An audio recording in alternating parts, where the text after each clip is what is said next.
Mesdames, Messieurs, bonjour et bienvenue à cette émission Plus grand que soi.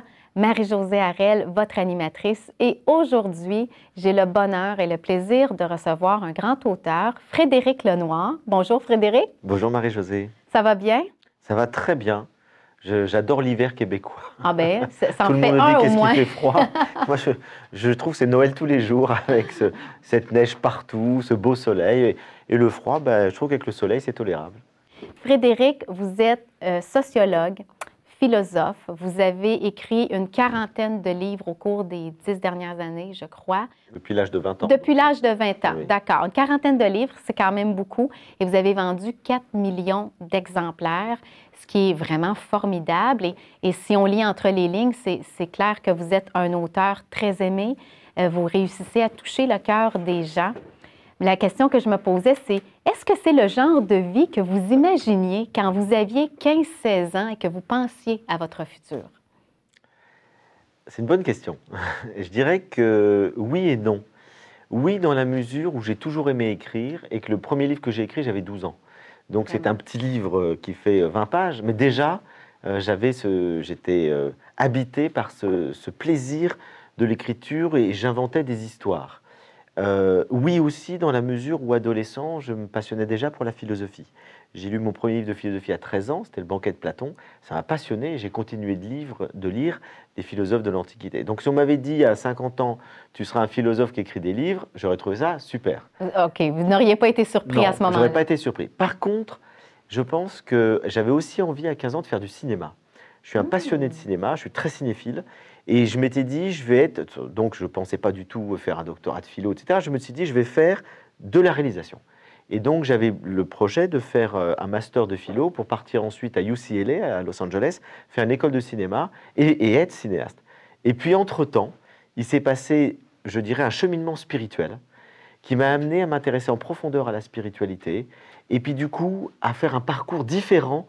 J'ai laissé tomber le cinéma. Et je suis parti dans la spiritualité, dans l'histoire des religions. J'ai eu un parcours qui m'a amené à faire pas mal d'expériences. Et puis après, à travailler dans l'édition. Enfin, ce qui fait que mon parcours ensuite, je dirais, a été marqué par ça. Oui. Et que j'ai mis de côté ce rêve de cinéma. Et bien, figurez-vous qu'il est en train de revenir. Pour vrai? Pour vrai. Oui? Puisque j'ai écrit un scénario de long métrage qui a été acheté par un producteur en France et qu'on est en train de... On est dans le processus, là, actuellement, pour faire le casting. Et donc, je vais peut-être faire mon premier film dans les années à venir. Mais c'est fantastique.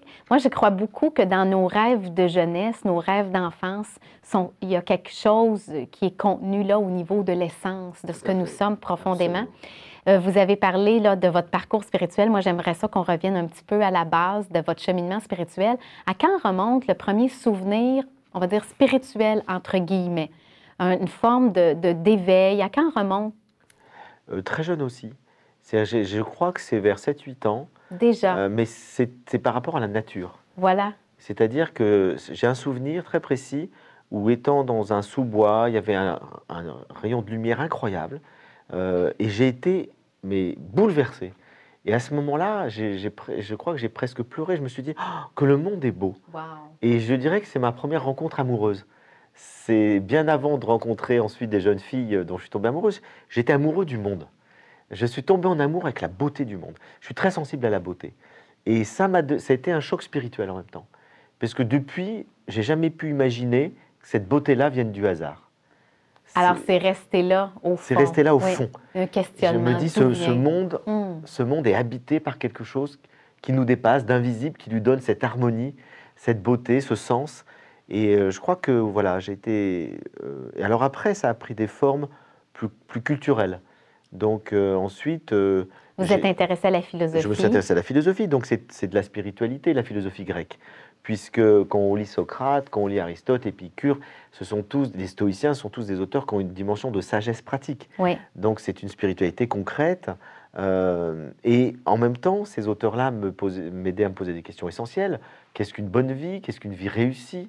Est-ce qu'il y a quelque chose après la mort ou pas? Enfin, des grandes questions existentielles. Mais ils ne me donnaient pas des outils concrets pour mener cette quête.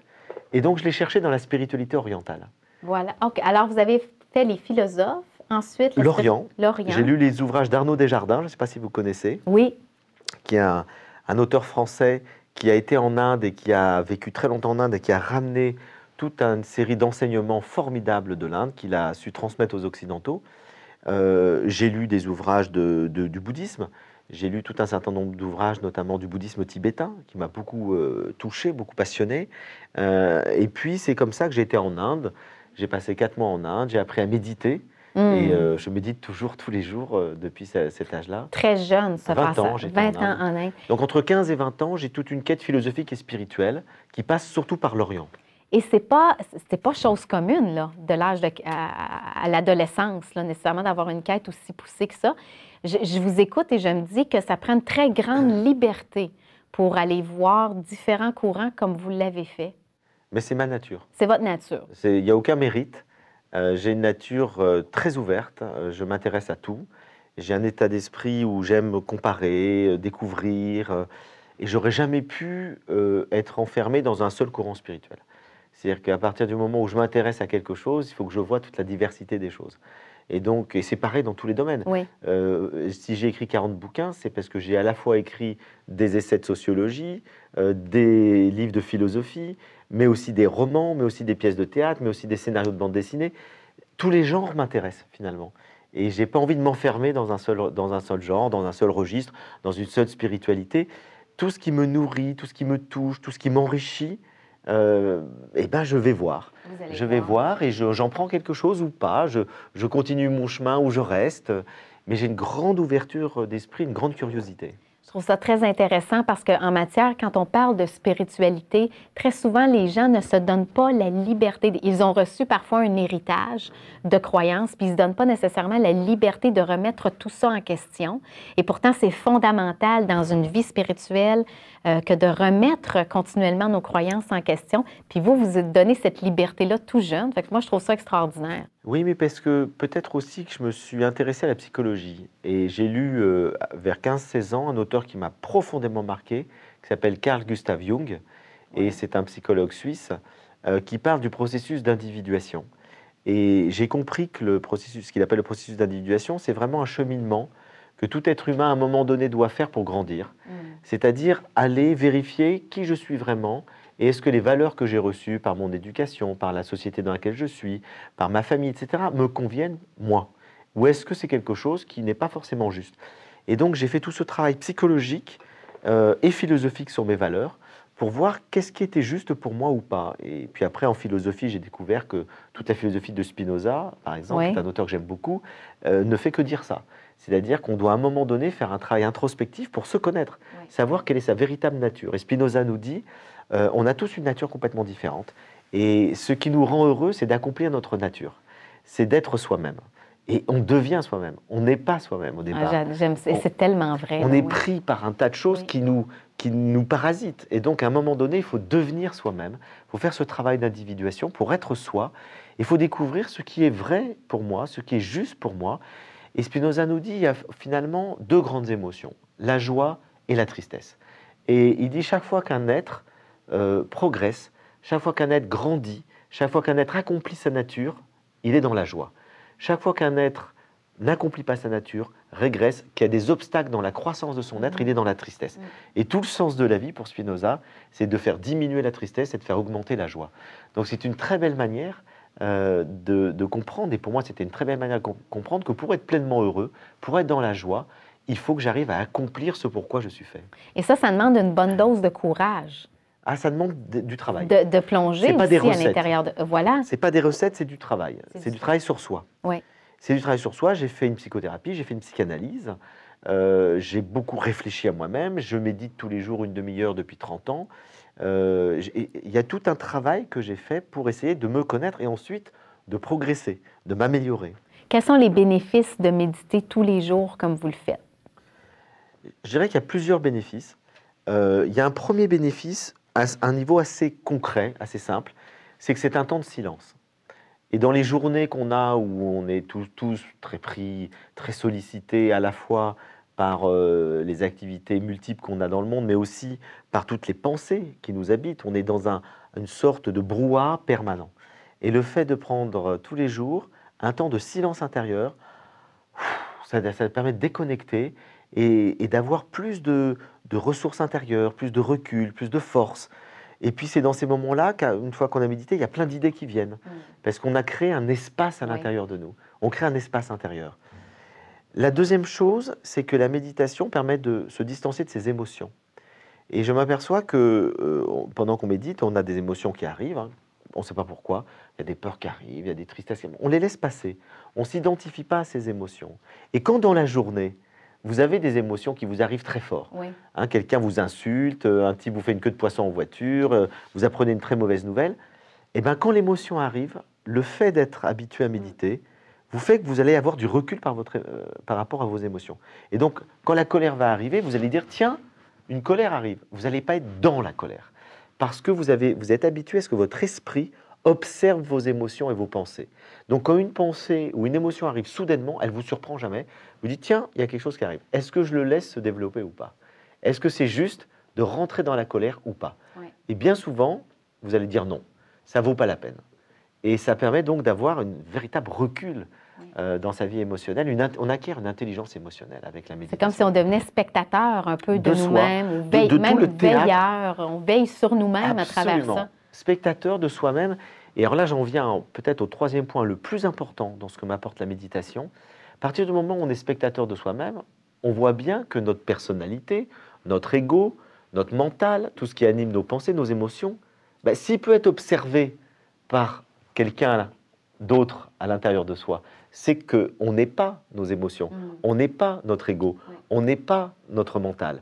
Et donc, on découvre progressivement qu'il y a à l'intérieur de nous ce qu'on appelle l'esprit, dans le monde du bouddhisme, on pourrait dire le soi, dans le monde indien, qui est plus profond que notre personnalité auquel on s'identifie.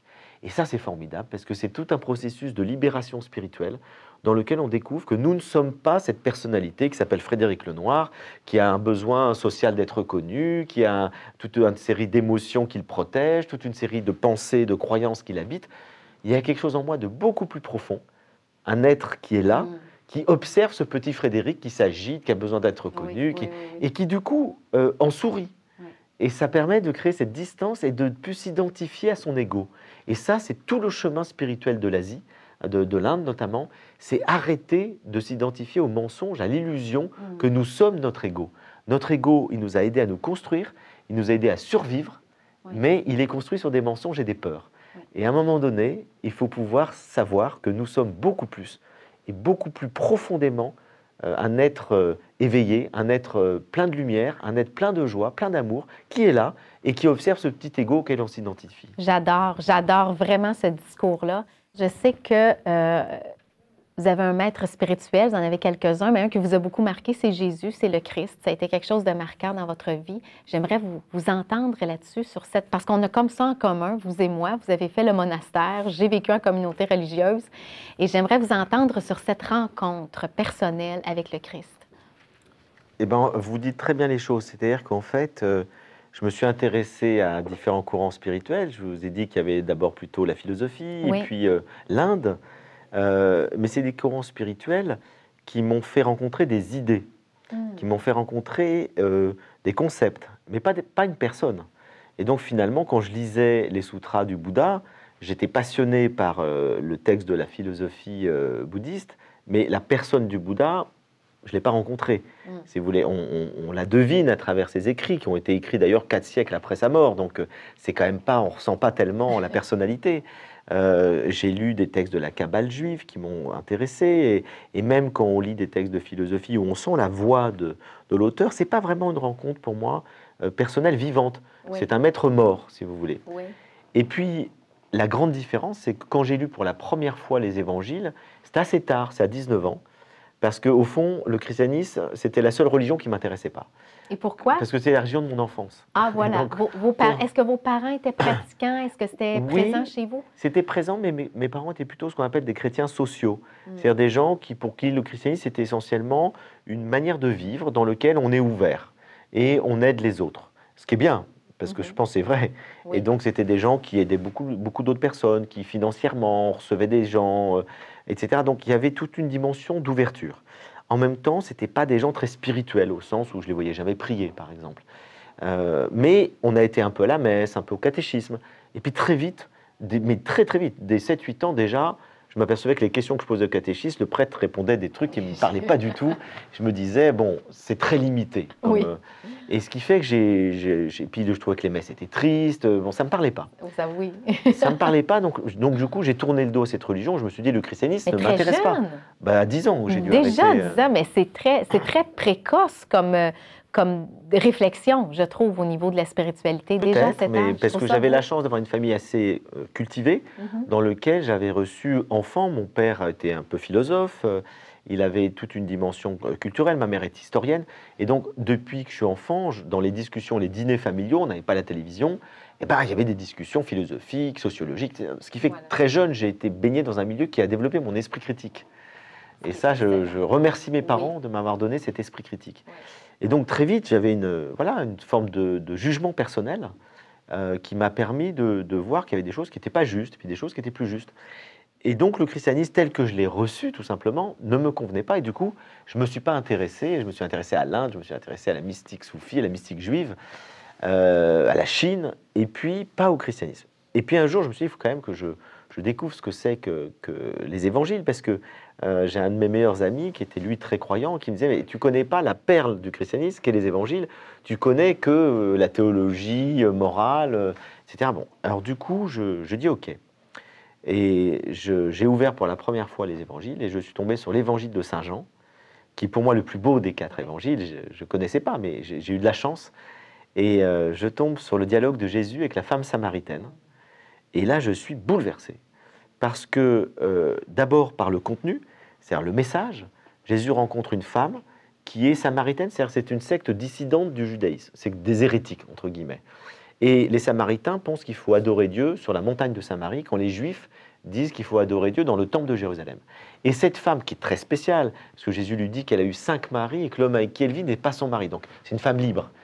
Donc, elle est déjà très marginale. Et cette femme a une quête très profonde. Elle se demande quelle est la religion vraie, qui est une question éminemment moderne. Et elle lui dit, mais est-ce qu'il faut adorer Dieu dans le temple de Samarie ou dans le temple de Jérusalem, comme vous les Juifs le disent? Et je m'attendais à ce que Jésus réponde, il est juif, il devrait répondre dans le temple de Jérusalem. Et pas du tout. Il lui dit, en vérité, ce n'est ni dans le temple de Samarie, ni dans le temple de Jérusalem qu'il faut adorer. Il faut adorer Dieu en esprit et en vérité, parce que Dieu est esprit. Et ça me percute. Mais c'était un révolutionnaire, ce Jésus. Révolutionnaire. Et il nous dit, ça sert à rien d'aller... c'est pas que ça sert à rien, mais l'important n'est pas d'être dans telle ou telle religion. L'important, pourrait-on dire en termes d'aujourd'hui, n'est pas d'être juif, chrétien, musulman ou hindou. L'important, c'est de rencontrer Dieu à l'intérieur de soi. Le vrai temple, la vraie église, c'est son cœur. Et donc, il faut aller dans son esprit, dans son cœur. C'est là qu'on fait la rencontre avec l'absolu. Et en sa conscience, on va suivre ce message. Et donc là, je me dis, mais ça me parle totalement. J'étais dans une quête spirituelle très ouverte. Je rencontrais plein de religions. Je me posais la question, est-ce qu'il y en a une qui est plus vraie que l'autre? Et j'avais la réponse. Ouais. Aucune n'est plus vraie que l'autre. Il y a simplement à aller à l'intérieur de soi, découvrir cette vérité. On rencontre le divin à l'intérieur de soi. Et là, je me dis, mais c'est formidable qu'un grand maître qu'on a défini comme le fondateur du christianisme, je ne crois pas que ce soit lui le fondateur du christianisme, lui il est juif, il est mort juif, oui. Mais c'est plutôt le fondateur d'une spiritualité universelle. Oui. Et c'est ça qui me touche profondément. Et du coup, je suis percuté, et quelques instants après, je sens fondre en moi une sorte de... Comment vous dire? J'ai vécu une expérience d'amour inconditionnel. Et pendant 2 heures, je me suis mis à pleurer, je ne savais pas pourquoi. Et là, j'ai senti une présence. Et je me suis dit, ce Jésus qui a dit cette parole à la femme samaritaine il y a 2000 ans, c'est à moi qu'il l'a dit aujourd'hui. Il est présent, il est vivant à cet instant. Wow. Et depuis ce jour-là, ça remonte déjà maintenant à presque 33 ans, et ben depuis ce jour-là, ça ne m'a jamais quitté.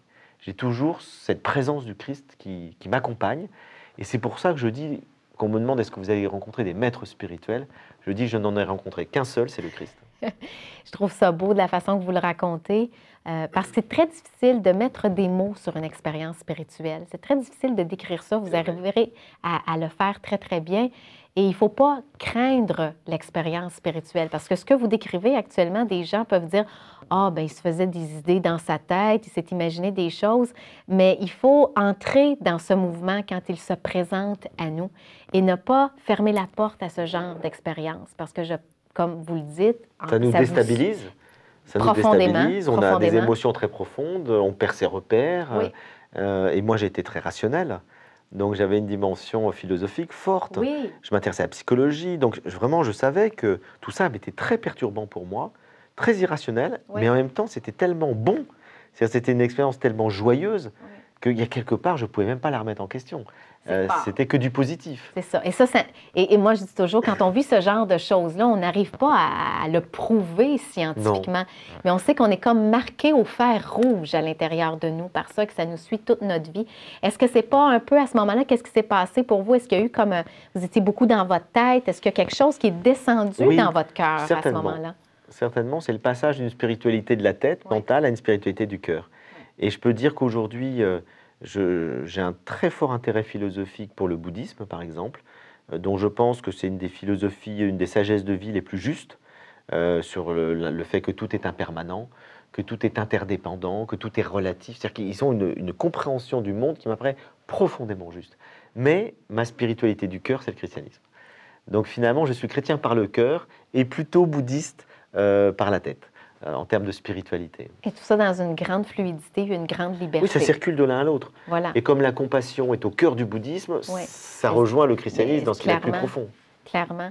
Et comment vous vivez ça au quotidien, ce rapport-là avec Jésus, avec le Christ? Comment ça se passe? C'est un ami qui m'accompagne. C'est vraiment ça, hein? Donc je pense souvent à lui, je lui parle. Donc là, souvent, je dis, mais là, qu'est-ce qu'il faudrait que je fasse? Enfin, c'est comme un dialogue intérieur, en fait. Hein. Oui. Et puis, il y a des moments de prière. Donc, je vous ai dit que je méditais tous les jours. Je prie aussi tous les jours. Ça, j'aime beaucoup entendre ça parce qu'actuellement, il n'y a que la méditation qui est à la non, mais mode. c'est pas la même chose, la prière et la méditation. Expliquez la différence. Mais la différence, c'est que la méditation, vous êtes avec vous-même et vous cherchez plutôt à faire un silence intérieur pour aller dans la profondeur de votre être. Mais là, vous êtes dans une sorte de... Vous essayez d'éloigner toutes les pensées, toutes les émotions qui pourraient arriver. La prière, c'est quelque chose de très différent. C'est la mise en présence avec le Christ. La prière chrétienne. Oui. Et donc, pour moi, comme je suis chrétien, que j'ai rencontré le Christ, je ne prie pas Dieu, je prie le Christ. Oui. Il me conduit sans doute à Dieu, mais c'est à travers lui, à travers cette personne. Et il y a une phrase de saint Paul, j'aime beaucoup. Il nous dit, au fond, Dieu est totalement invisible, mais le Christ, c'est l'image du Dieu invisible, c'est l'icône du Dieu invisible. À travers le Christ, on peut ressentir l'amour de Dieu, on peut avoir une idée de ce que Dieu peut être, alors qu'on n'a aucune idée possible de Dieu. Oui. Si Dieu existe, il est indicible. Me mettre en présence du Christ, c'est un cœur à cœur, et dans ce cœur à cœur, eh ben, je partage des moments, voilà. C'est ce qu'on appelle l'oraison, le cœur à L'oraison, cœur, hein? C'est vraiment ça. C'est l'oraison, c'est la prière du cœur. Oui. Et je pense que c'est la base de la prière. Et puis après, dans la prière, il peut y avoir plusieurs dimensions. Il peut y avoir une dimension de lecture de l'Évangile, par exemple. Et le fait de lire l'Évangile, ça nous fait méditer. Donc la prière peut devenir une forme de méditation, mais qui se fait toujours en présence du Christ. Et puis la prière, ça peut être aussi une forme de prière plus orale, dans lequel on peut demander des choses. Je trouve qu'il n'y a pas de mal à demander au Christ de s'améliorer, Oui. que ses proches aillent mieux. Donc je trouve ça, voilà, on partage tous nos soucis. Oui. Moi, j'ouvre mon cœur et je dis, bah voilà, j'ai tel souci, il y a telle personne qui va pas bien, il y a ma tante qui vient de mourir, c'est arrivé hier. Eh ben, accueille-la. Donc j'ai envie de faire partager à cet ami spirituel qui est le Christ, qui me conduit vers Dieu, qui est cet absolu indéfinissable. J'ai envie de lui faire partager toutes mes peines et toutes mes joies. Donc c'est cet échange. Donc la prière, c'est très différent de la méditation. Ça prend vraiment Ah un oui, il cœur faut garder son d'enfant. cœur d'enfant. Pour y aller, comme souvent les gens vont me demander, je ne sais pas comment m'y prendre pour prier, il faut y aller de façon très spontanée. Tout à fait. Simplement, pas Vous savez, il y a une chercher phrase de l'Évangile qui dit le royaume de Dieu appartient aux enfants et à ceux qui leur ressemblent. C'est-à-dire qu'il faut redevenir un petit enfant pour être dans le cœur et pas simplement dans le mental, dans la tête, dans la raison. Et moi, je le suis beaucoup. C'est-à-dire, étant philosophe, je passe mon temps à être dans la raison, dans le mental. Oui. Et je dirais que cette dimension du cœur et cette dimension de l'enfance, qui ressort dans certains de mes livres d'ailleurs, par exemple, mon dernier livre, Cœur de cristal, c'est un conte pour enfants, dans lequel je parle avec mon cœur au cœur des lecteurs. Et j'aime vivre aussi de cette dimension. Je trouve qu'elle me permet d'être plus humain. Parce que si j'étais uniquement dans la tête, si les émotions ne s'exprimaient pas, si mon cœur était fermé, si j'étais uniquement échangé à partir de concepts, je pense qu'il y a toute une partie d'humanité en moi qui ne s'exprimerait pas et que je ne toucherais pas non plus du tout les personnes de la même manière, puisque là, quand je parle aussi avec mon cœur. Frédéric Lenoir, on parle de spiritualité. Comment la décririez-vous, la spiritualité? Qu'est-ce que la spiritualité? Parce que j'ai l'impression que c'est un terme on ne sait pas comment le définir parce que longtemps, la spiritualité a été associée à la religion, en tout cas du moins ici en Amérique du Nord, oui. Tout à fait. Effectivement, je crois que les deux se sont beaucoup confondus parce que la spiritualité, au départ, je pense, c'est la recherche par l'esprit. Ça vient du mot esprit, hein. L'étymologie du mot spiritualité, c'est la quête de l'esprit. Et la quête de l'esprit, elle conduit l'être humain, parce que c'est le seul animal qui a un esprit, conduit l'être humain à s'interroger sur le sens de sa vie. Conduit l'être humain à s'interroger sur est-ce qu'il y a quelque chose avant sa naissance, d'où vient le monde, est-ce qu'il existe un Dieu créateur du monde. C'est comme une capacité de transcendance. Voilà, c'est tout le questionnement sur la transcendance, sur le mystère du monde, de la vie. Est-ce qu'il y a quelque chose après la mort? Donc la spiritualité, c'est véritablement d'abord un questionnement de type un peu métaphysique qui est propre à l'homme. Et puis cette spiritualité peut l'amener à avoir des pratiques. C'est-à-dire qu'on se pose des questions, mais on cherche aussi à se transformer, à s'améliorer. Et je dirais que cette quête spirituelle, elle a été très longtemps vécue, effectivement, dans le cadre des religions. C'est-à-dire dans le cadre, finalement, de culture, dans lequel il y avait des formes diverses de révélation, où des religions donnaient du sens, répondaient à ces questions métaphysiques, donnaient des réponses à tout ce questionnement, mais il y avait aussi des institutions, des rituels, des dogmes, etc., qui encadraient tout ça. Et puis, lorsque les religions se sont un petit peu effondrées, hein, en tout cas en Occident, eh ben, on a continué d'être des individus avec un esprit qui se pose des questions. Donc la spiritualité, elle existe, elle continue d'exister en dehors des religions. Ce qui fait qu'il existe de la spiritualité à l'intérieur des religions et de la spiritualité en dehors des religions, qu'on appelle un peu en France la spiritualité laïque. C'est pas un beau mot, mais ça veut dire que c'est en tout cas en dehors d'une tradition religieuse. Et je crois que fondamentalement, la spiritualité, c'est ce qui nous délie. La religion relie. La religion, c'est collectif. La religion, c'est pour ça que c'est culturel, ça rassemble les individus entre eux autour de croyances et de rituels partagés. C'est ça la définition sociologique d'une religion. Oui. Et la spiritualité, c'est un peu un mouvement inverse. La religion relie, mais la spiritualité délie. C'est-à-dire que la spiritualité nous délie de tout ce qui n'est pas vrai, de tout ce qui n'est pas nous, de toute l'ignorance, de tous les préjugés qu'on a reçus dans notre culture, dans le groupe. C'est pour ça que la spiritualité, c'est éminemment individuel. Ça nourrit l'individu quand la religion permet de faire vivre le groupe. Et ce qui fait que vous avez donc des fois des contradictions entre la spiritualité et la religion. Vous avez des mystiques qui sont persécutés par l'institution religieuse parce qu'ils ont un message personnel lié à leur expérience qui contredit parfois le message ou les pratiques de l'institution. Donc, pour dire très simplement les choses, je dirais que la religion, c'est une pratique collective et la spiritualité, c'est d'abord une quête individuelle. Est-ce qu'on peut avoir une vie spirituelle sans appartenir à une religion? Bien sûr. Très certainement. Bien sûr. Ouais. On peut avoir une vie spirituelle sans appartenir à une religion à partir du moment où on cherche dans sa vie, à travers des lectures, à travers des rencontres, à travers un travail sur soi, à travers une méditation. On cherche du sens, on cherche qu'est-ce qu'une vie bonne, on cherche à s'améliorer. À partir de ce moment-là, on est dans un chemin spirituel. Et on peut même être dans un chemin spirituel complètement athée. C'est le cas des bouddhistes. Les bouddhistes, c'est une grande tradition spirituelle qui ne croit pas en Dieu. Ben, pas en l'image de Dieu qu'on a. En tout cas, pas un Dieu créateur. Oui, c'est ça, OK. Croit en absolu. Dans un plus grand que soi, quand même. C'est une forme de transcendance. Sûr, mais pas un Dieu qui se révèle, créateur du monde, extérieur au monde. Intéressant. Et on sait que la religion est vraiment un sujet chaud, là, actuellement, pour tout ce qui se passe. Et ici, particulièrement au Québec, on a un petit peu une hargne contre la religion. Et c'est même, je regarde même les gens, les catholiques qui sont pratiquants, n'osent pas trop le dire. Il y a vraiment quelque chose de tabou par rapport à ça. Est-ce que la religion n'est qu'une chose négative? C'est ce qu'on ressent beaucoup dans le discours social. Je crois qu'historiquement, la religion a apporté à l'humanité le meilleur et le pire. Le meilleur, c'est parce que dans l'Antiquité, ce sont les religions qui, bien souvent, ont été des lieux de développement d'une pensée morale, une pensée éthique. Regardez tout simplement les 10 commandements. Ne pas tuer, ne pas voler, ne pas mentir, c'est les fondements de la civilisation. Ça apparaît dans une religion. Et on voit que les religions ont permis de civiliser. Elles ont permis d'apporter de la culture. Elles ont permis aussi d'apporter souvent de la réflexion, d'ailleurs. Vous savez qu'Aristote nous dit que les mathématiques sont nées en Égypte dans la caste sacerdotale qui avait des loisirs. Les prêtres, ils n'étaient pas des paysans ou des artisans, ils avaient le temps de réfléchir, et ils ont inventé les mathématiques. Donc les religions, bien souvent, ont apporté de la réflexion, ont apporté de la culture. Et puis, elles ont apporté donc un élément civilisateur à travers l'éthique. Mais le problème des religions, c'est là qu'elles ont apporté le pire, c'est qu'en même temps, elles ont été des lieux de pouvoir, dans lesquels il y a eu partout des collusions entre le pouvoir religieux et le pouvoir politique. Et donc, le pouvoir politique instrumentalise le religieux à son service.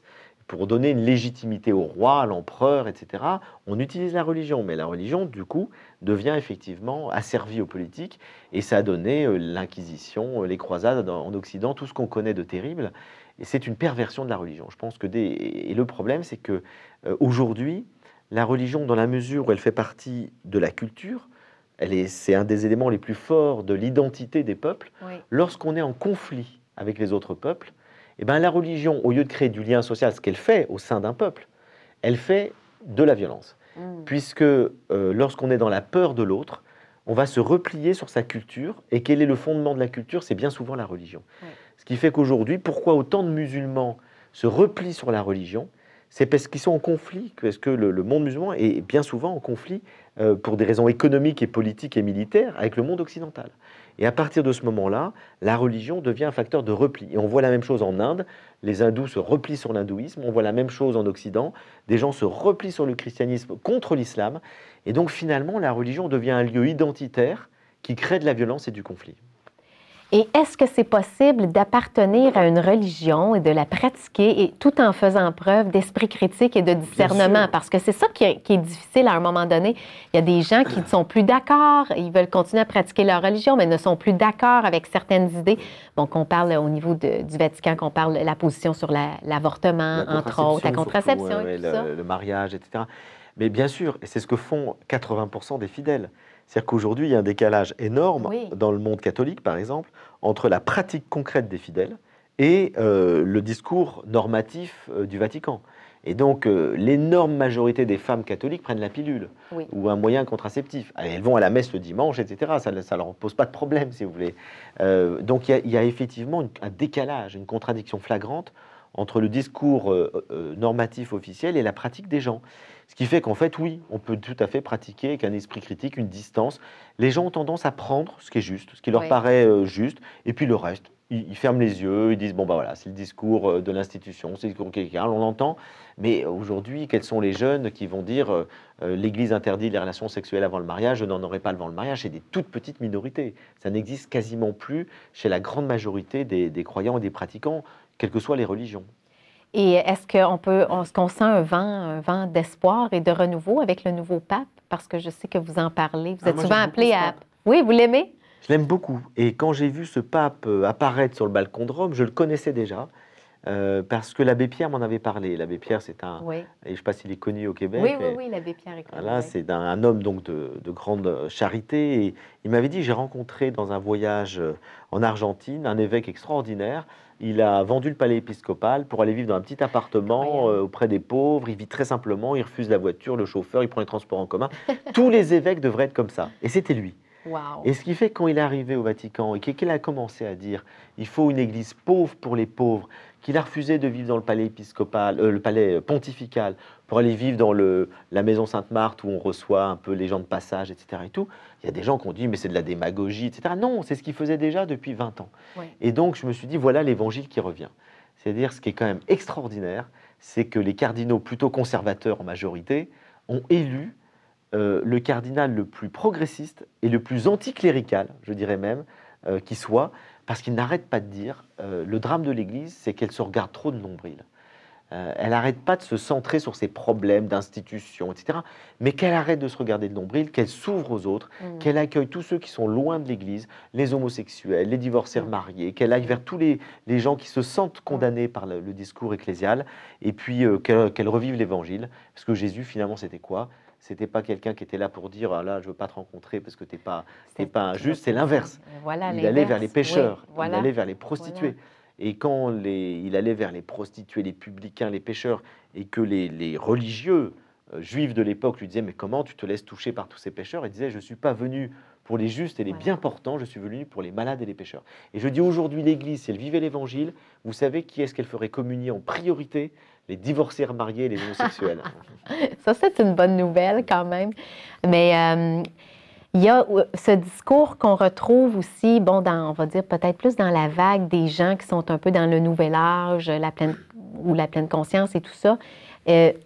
On pense qu'un monde sans religion, c'est possible. Il y a beaucoup de gens qui disent le monde irait tellement mieux s'il n'y avait pas de religion. Mais est-ce qu'un monde sans religion, c'est possible ou c'est pas juste utopique?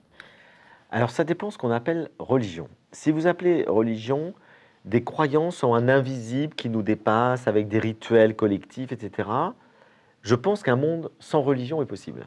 Okay. Si vous appelez religion des croyances partagées dans des valeurs fortes, transcendantes d'une certaine manière, qui nous dépassent, je pense qu'on ne peut pas vivre sans cette forme de religion. C'est-à-dire qu'on ne peut pas vivre sans valeurs partagées. On peut pas, et des valeurs qui ont une forme de transcendance. Par exemple, de dire, voilà, la fraternité. Oui. On ne peut pas vivre si on ne partage pas tous cet idéal de fraternité. Si on ne pense pas qu'on est tous frères. Si on pense qu'il y a des êtres humains qui sont inférieurs aux autres, on ne peut pas vivre. Donc, ensemble, dans le cadre de la mondialisation. Donc, la mondialisation, le fait qu'on est tous mêlés maintenant les uns aux autres, nous oblige à dépasser les religions particulières, avec tout ce qu'elles peuvent véhiculer d'intolérance, d'incompréhension, etc., pour aller vers une forme de religion ou de religiosité supérieure qui est un humanisme transcendant. C'est-à-dire qu'un humanisme vertical, un humanisme qui n'est pas simplement tiède, qui n'est pas simplement mou, mais qui est fondé sur l'intime conviction que l'essentiel, finalement, c'est l'amour du prochain, c'est de pouvoir se respecter, c'est de faire grandir l'homme dans ce qu'il a de meilleur, c'est de respecter les individus, c'est de croire que tous les individus sont égaux, les hommes, les femmes, quelle que soit notre appartenance. Et ces valeurs-là fondamentales, je pense qu'elles sont nécessaires. Si on ne les partage pas à l'échelle planétaire, on va être dans des conflits permanents. Mais c'est un peu un dépassement des religions particulières en prenant le meilleur. Oui. Puisque ce message-là, c'est le message de l'Évangile, c'est aussi le message du bouddhisme, c'est aussi le message de la spiritualité musulmane. On retrouve dans les courants spirituels cette universalité, alors que les religions, dans leur histoire, dans leurs dogmes, dans leurs rituels, sont liées à des cultures particulières. Alors, la question qui se pose aussi, qui est plus large, c'est évidemment, on peut aussi vivre un monde dans lequel on partage tout ça, mais on a aussi besoin de culture, on a aussi besoin d'enracinement. Et donc, il y a un petit peu quelque chose de faux dans New Age, c'est de penser qu'il n'y aura plus de culture. C'est-à-dire qu'au fond, parce que s'il n'y a plus de culture, le risque, c'est d'avoir une culture standardisée. Et qu'est-ce que ce sera une culture standardisée? C'est Hollywood, c'est-à-dire c'est le cinéma américain. Non mais c'est vrai, on va tous partager, c'est McDo et Hollywood, si vous voulez. Donc, et ça, je pense que c'est pas souhaitable. Je pense qu'il faut qu'il continue d'y avoir de la diversité culturelle, mais il faut enlever l'intolérance qui est liée à la diversité culturelle, pour qu'on puisse s'enrichir de nos différences en partageant des valeurs communes. Et c'est quelque chose, c'est une démarche qui est grande et laborieuse, mais en même temps, c'est tellement simple. Hein. Le grand message, c'est d'aimer, de s'aimer soi-même, d'aimer son prochain. Les autres, voilà, d'accepter la différence. Voilà, mais pourtant, c'est simple. Les enfants savent ça, les enfants apprennent ça jeunes. Y revenir en tant qu'adulte, c'est pas toujours évident. J'ai eu la chance de lire, entre autres, Du bonheur, un voyage philosophique, votre livre. Puis j'ai trouvé que c'était vraiment une bouffée de fraîcheur dans le discours sur le bonheur. Parce que en Amérique du Nord, nous avons une vision très technique du bonheur, qui est de dire les étapes 1, 2, 3, 4, et ça y est, on va être heureux, ça va fonctionner. Mais vous amenez le bonheur sous une réflexion philosophique, donc sous un autre angle, et que ce n'est pas nécessairement suivant des étapes spécifiques. Parlez aussi que le bonheur est un état global, on peut être heureux globalement sans être peut-être heureux dans un moment précis. Je ne vous demanderai pas si vous êtes heureux, parce que c'est pas une question qu'on est toujours confortable de répondre, mais est-ce qu'il faut justement une fluidité dans notre vision du bonheur, puis pas être sur des étapes très précises? Oui, je crois effectivement que le danger aujourd'hui, c'est un peu cette injonction au bonheur déjà. Oui. Le fait qu'on dise aux gens, vous devez être heureux, et puis on leur dit, vous devez être heureux comme ci et comme ça. C'est en suivant tel guide, tel parcours, telle recette. Oui. Et je crois que le bonheur, il est éminemment subjectif. C'est-à-dire que chacun a un chemin propre vers l'épanouissement. Parce que le bonheur, c'est l'épanouissement, finalement. Oui. C'est pouvoir s'épanouir. Et cet épanouissement, cette satisfaction de la vie profonde qu'on appelle le bonheur, elle va prendre des chemins différents selon la nature de chacun. Et pour quelqu'un qui a une sensibilité artistique, ça va être en exerçant son art. Pour quelqu'un qui a au contraire une sensibilité un peu plutôt conservatrice, qui a besoin de tradition, va être très attaché à la famille, au foyer. On a tous des sensibilités différentes. Et donc le bonheur, c'est l'expression de sa sensibilité. C'est-à-dire pouvoir être soi, ce que je disais, pouvoir s'exprimer tel qu'on est en fonction de notre nature profonde. Et du coup, on acquiert un état d'être global et durable de satisfaction, qui n'est plus simplement le plaisir du moment, qui est très important, puisque je pense qu'il n'y a pas de bonheur sans plaisir. Oui. Mais en même temps, le plaisir ne suffit pas. Le plaisir ne suffit pas, puisque le plaisir est toujours, lié à quelque chose d'extérieur. Donc le plaisir, ben voilà, vous avez un rayon de soleil, vous avez du plaisir. Mais s'il n'y a plus de soleil, il n'y a plus de plaisir. Vous avez soit vous buvez, mais si vous n'avez pas d'eau, il y a une frustration. Donc le plaisir est toujours lié à l'apport d'un événement, d'une rencontre avec quelque chose d'extérieur. Alors que le bonheur, c'est intérieur. C'est la construction d'un état d'être dans lequel on trouve une harmonie, une paix, un équilibre de vie à travers pas mal de choses. Il y a du plaisir qu'on sait, comme le dit Épicure, modérer, c'est-à-dire que finalement, il s'agit surtout de trouver des plaisirs qui nous conviennent, des plaisirs qui sont justes, de les limiter, parce que trop de plaisir tue le plaisir d'une certaine manière. Il ne faut pas rentrer dans une addiction, par exemple à la drogue ou à l'alcool ou à autre chose. Il faut savoir limiter les plaisirs pour en jouir pleinement. Et en même temps, il faut aussi trouver du sens à sa vie. Le plaisir ne suffit pas pour nous rendre vraiment heureux. On a besoin d'avoir du sens, d'avoir quelque chose qui nous motive en profondeur, d'avoir des valeurs fortes, d'avoir un idéal. Et puis, on a besoin aussi d'exprimer ce pourquoi on est fait. Donc, c'est un équilibre de pas mal de choses, finalement, le bonheur, qui se construit progressivement avec l'expérience, avec le temps, avec les choix de vie qu'on fait. Et il y a aussi, mais on se compare beaucoup, c'est ce que je me rends compte, puis je lisais dans votre livre qu'on est porté à se comparer et à évaluer notre degré de bonheur en fonction de ce que les autres ont, que nous n'avons pas. Sénèque nous dit que ce qui nous rend malheureux, c'est la comparaison. Donc la clé du malheur, je ne sais pas s'il y a une clé du bonheur, mais je sais qu'il y a une clé du malheur, c'est la comparaison, c'est de se comparer. Parce qu'il y aura toujours quelque chose que les autres ont et que les autres font qu'on ne fait pas et qu'on n'a pas.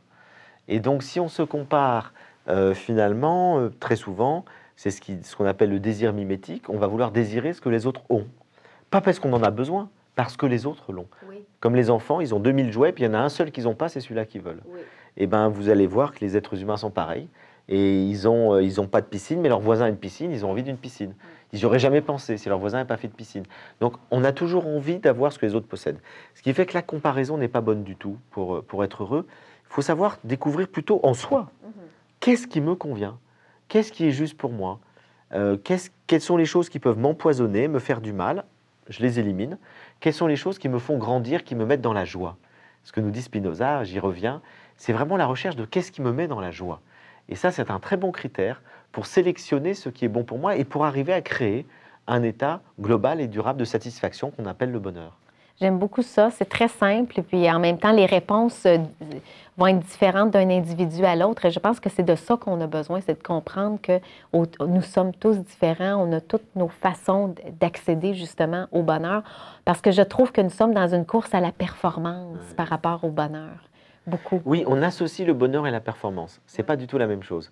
Puisque la performance, ça veut dire être toujours au top. Ça veut dire être toujours parfait, toujours hyper efficace. Or, c'est pas ça le bonheur. Le bonheur, c'est même l'inverse. C'est accepter nos imperfections, nos fragilités, nos difficultés. Et être heureux, c'est prendre la vie telle qu'elle est, avec ses hauts et ses bas, avec ses moments de joie et ses moments de tristesse, avec ses satisfactions et ses insatisfactions. C'est une réconciliation avec la vie. C'est aimer la vie, être heureux.